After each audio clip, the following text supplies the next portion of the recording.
तो आप लोगों ने देखा होगा कि आज के टाइम में या मुझसे भी पहले जो भी क्रिएटर्स थे जिन्होंने वीडियोस डाली मर्चेंट नेवी के रिगार्डिंग, चाहे वो एजुकेशन की हो, चाहे वो सैलरीज़ की हो, चाहे फिर वो उसके कोर्सेज़ की वीडियो हो मर्चेंट नेवी के, तो बहुत लोगों के ना इन वीडियोस के नीचे कमेंट्स आते थे कि नहीं हम फेक बोल रहे हैं, ऐसी सैलरीज नहीं होती हैं, 6 महीने शिप से दूर रहना, मतलब घर से दूर रहना पड़ता है आपको, शिप पे बहुत घंटे तक काम करना होता है, 18-20 घंटे का काम होता है। तो इन सारे एलिगेशंस को देखने के बाद मैंने कहा कि इनमें क्या सच है और मुझे ये सच बताना चाहिए आप लोगों को। तो आज की वीडियो है आप लोगों के लिए स्पेशली। इस वीडियो को लास्ट तक देखना क्योंकि इसमें बहुत इंपॉर्टेंट चीज़ें हैं जो मैंने क्लियर की हैं। So will be back.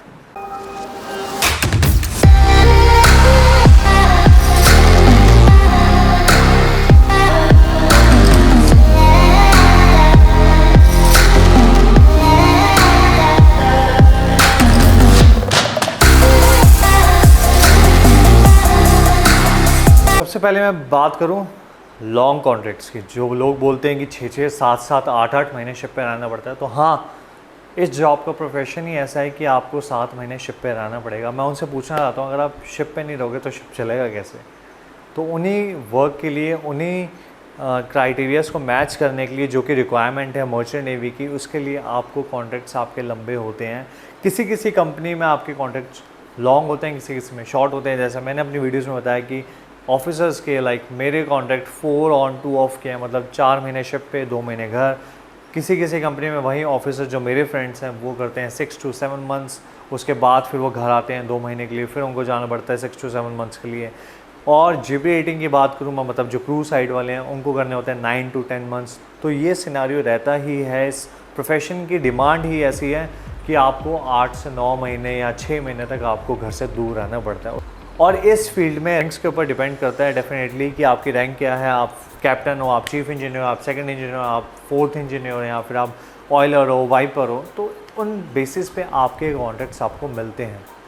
तो इसमें लॉन्ग कॉन्ट्रैक्ट्स इसलिए होते हैं क्योंकि आप एक कंट्री से कार्गो लोड करते हो, फिर दूसरी कंट्री में कार्गो डिस्चार्ज करते हो। या मैं अगर कहूँ बल्क कैरियर शिप्स की, कि आप एक कंट्री से आप शुगर लेते हो, दूसरी कंट्री में शुगर देते हो, तो उसमें आपका ट्रैवलिंग का टाइम लगता है और इतनी जल्दी नहीं हो सकता। आप लोगों की जॉब में जो लैंड जॉब्स होती हैं उसमें आप 8 to 5 जॉब करते हो, उसके बाद आप घर आ जाते हो। बट यहाँ पे आपको उस जो भी आपने कार्गो अपने शिप पर रखा, चाहे वो लिक्विड फॉर्म में, चाहे वो सॉलिड फॉर्म में है, आपको उसको एक कंट्री से दूसरी कंट्री में पहुँचाना है। और जिसमें मिनिमम डेज़ डिपेंड करता है कि फिर से कि आप कौन सी कंट्री में जा रहे हो। किसी किसी वॉयज में आपको 40 डेज़ लग जाते हैं। इसलिए इतने जल्दी फ्रीक्वेंट के क्रू चेंजेस नहीं होते मर्चेंट नेवी में, जो कि एक नॉर्मल जॉब में होते हैं जो लैंड पे होती है।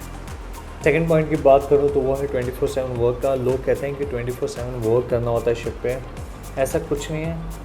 अगर आप शिप में हो तो अगर इमरजेंसी सिचुएशन आ जाएगी तो आपको वर्क करना ही पड़ेगा, क्योंकि आप जानते हो अगर सिनारियो वर्स्ट हो जाता है, आपका शिप सी में है और अगर सी में सिनारियो वर्स्ट हो जाता है, तो बहुत लोगों ने देखी हुई है टाइटैनिक मूवी, लोगों को पता है कि क्या होता है। तो आप किसी भी मेजर ब्रेकडाउन को या किसी भी मेजर चीज़ को लैग नहीं कर सकते। आपको मेंटेनेंस करनी होती है, आपको उसी वक्त वो प्रॉब्लम देखनी होती है कि क्या प्रॉब्लम आई है। तो इसलिए कहते हैं कि 24/7 आपको एक्टिव रहना होता है शिप पे। जैसे आपकी लैंड की जॉब होती है, आप 8 to 5 आपकी जॉब होती है, उसके बाद आपको वर्क नहीं करना होता। बट शिप में आप जब तक शिप पे हो तब आपका एकोमोडेशन, आपका फूड, आपकी जो एक्टिविटीज़ है वो आप शिप पे करते हो। और अगर कुछ भी इमरजेंसी सिचुएशन आ जाती है या कुछ भी काम आ जाता है, कभी कभी होता है कि ऐसी सिचुएशन नहीं आती कि आपको उसी वक्त आपकी मेंटेनेंस करनी है, आप कैरी ओवर कर सकते हो अगले डे के लिए। ओके, और इसलिए मेंटेनेंस या रनिंग शिप की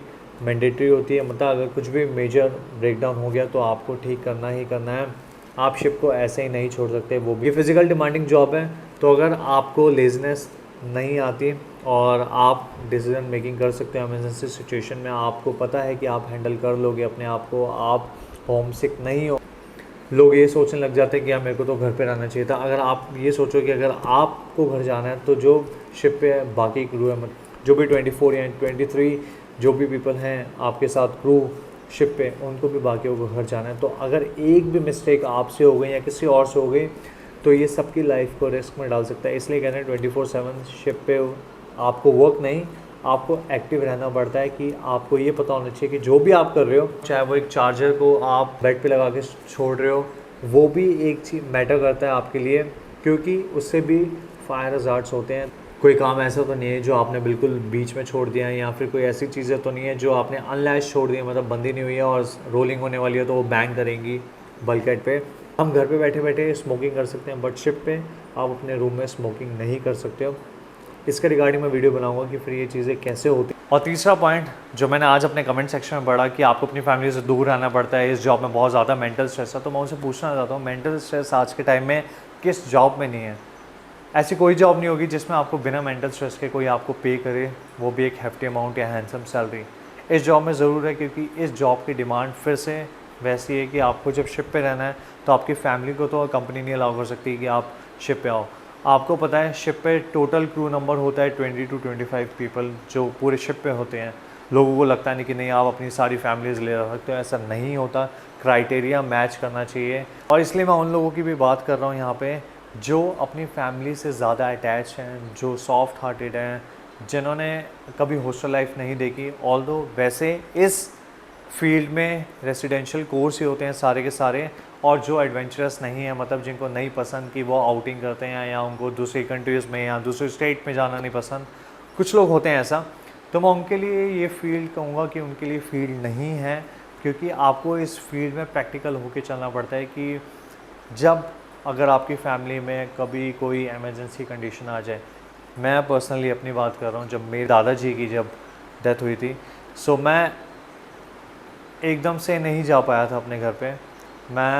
मुझे 3 दिन बाद पता लगा कि मेरे दादू की डेथ हो गई, और मुझे कंपनी ने बोला कि आप फ्लाई कर सकते हैं। कंपनीज आपको अलाउ करती है, बट हाँ इमीडिएटली एकदम से आप नहीं जा सकते, क्योंकि सिनारियो डिफरेंट होता है। कभी आप इंडियन ओशन के बीच में हैं, कभी आप कहीं और हैं, कहीं आप सऊदी कंट्री में, या फिर आपकी टिकट्स अवेलेबल नहीं है, या फिर आपका साइन ऑफ बहुत मुश्किल हो रहा है।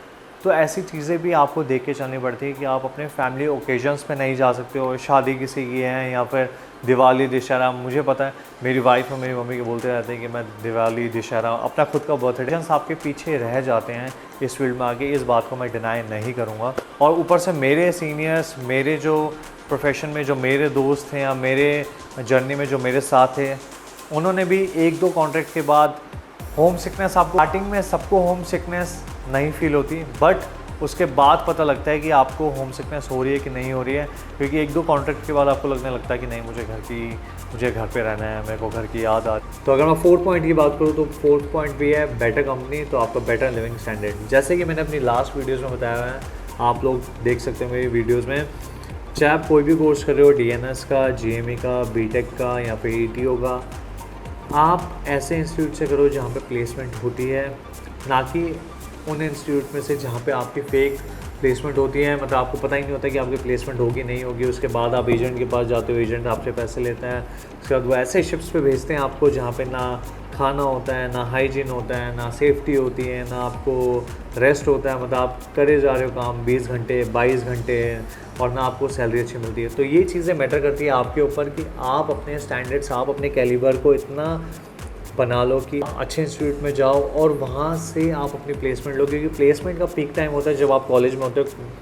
जब कॉलेज से पास आउट हो जाते हो उसके बाद प्लेसमेंट होने के चांसेस होते हैं, बट कम हो जाते हैं। तो इसलिए मैं सबको रिकमेंड वही करता हूँ कि जब आप अपने टेन्योर को पूरा कर रहे हो, मतलब आप अपने कोर्स को कर रहे हो, तब उस वक्त प्लेसमेंट ले लो, तब वो सही रहता है। जब आप अपनी प्लेसमेंट कर लो, जब आप इंटरव्यू क्रैक कर लो, तो वो ज़्यादा बेस्ट रहता है। ना कि किसी भी एजेंट को आप पैसे देके शिप पे जाने का ट्राई करते हो, ना वहाँ पे खाना होता है, ना वहाँ पे लिविंग स्टैंडर्ड होते हैं, ना आपको सैलरी मिल रही होती है। और ऐसे सिनेरियो को देख के हर किसी में फिर लैक ऑफ कॉन्फिडेंस आ जाता है। वो मर्चेंट नेवी को फिर सोचना है कि नहीं, हमें मर्चेंट नेवी नहीं ज्वाइन करनी है, ये बहुत ही वर्स्ट सिनेरियो है और एक वर्स्ट फील्ड है, जैसे कि कमेंट सेक्शन में लोग बताते हैं कि ऐसा है वैसा है। तो मैं हमेशा यही बोलता हूँ, रिकमेंड यही करता हूँ, आप कोर्स कर रहे हो तो अच्छे इंस्टीट्यूट से करो, बेटर है, नहीं तो मत करो। जिनको मैं जानता हूँ उन्होंने एजेंट को पैसे दिए, उनको एजेंट ने शिप दिया भी नहीं, वो उनके पैसे लेके भाग गए एजेंट। आपको फ्रस्ट्रेशन फिर खुद से होने लग जाती है कि यार मैंने क्यों ये कोर्स किया, ना मैं मर्चेंट नेवी में जाता, ना मैं अप्लाई करता, ना कुछ होता, ना मेरे पैसे वेस्ट जाते। तो इन सिनारियों से बचने के लिए मैं आपको यही कह रहा हूँ कि बेटर कंपनी तो बेटर आपका लिविंग स्टैंडर्ड होगा। इसको बात को दिमाग में रखना, तभी आपके साथ सारी चीज़ें अच्छी होगी, तभी आपके साथ सब कुछ ईजिली बिल्कुल स्मूथ चलेगा। तो अब मैं 5th पॉइंट की बात करूं तो वो है सैलरी के ऊपर। लोग सोचते हैं कि मर्चेंट नेवी में आप आ गए तो आपकी सैलरी उसके बाद 2 लाख, फिर अगले साल 4 लाख, फिर उसके अगले साल 6 लाख, फिर 8, 10, 12, 13, ऐसा नहीं होता है। आप जब मर्चेंट नेवी में आते हो उसके बाद आपको ऑफिसर रैंकिंग बनने के लिए एग्ज़ाम देने होते हैं, और एग्ज़ाम ईजी नहीं होते हैं। एग्ज़ाम में आपको पढ़ना होता है, एग्ज़ाम क्लियर करने होते हैं, रिटर्न्स, ओरल्स आपको क्लियर करने होते हैं, और उसके साथ साथ थोड़ी बार फेल भी होते हैं, जैसे मैं भी हुआ हूँ 1-2 बार।